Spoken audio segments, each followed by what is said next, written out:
تو اپنی خود اپنی نشو نما اس سمٹ جانے سے، ان نقصانات سے بچنا جو اپنے جذبات کے تحت آتے، اس ویلیو اس قدر کے تحت آنا، تو اس سے زندگی کے اندر سرسبزیاں پورے سماج کے اندر بہت کچھ چیز کی تفصیلات آپ سب یہاں پر سمجھدار لوگ ہیں، مجھے کہنے کی ضرورت نہیں کہ کیسے یہ ہوتا ہے اور کیسے معاشرہ صحت مند اس سے ہوتا ہے، یہ شرم و حیا والے حصے سے۔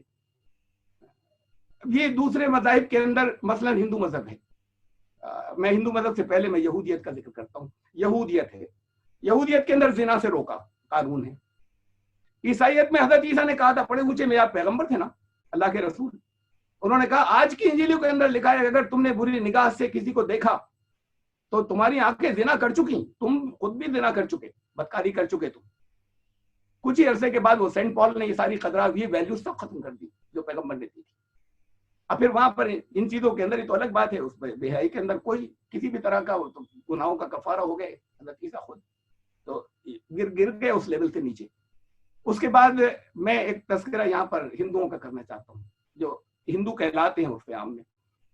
ان کی عورتیں، آپ کسی گاؤں کے اندر چل جائیے آج بھی، بہت سے گاؤں کے اندر آپ کو ایسا ملے گھونگھٹ کھینچ لیں گے فوراً باہر کا کوئی آیا۔ یہ فطری شرم ہے، یہ کلچر چلا رہا تھا پتہ نہیں کب سے۔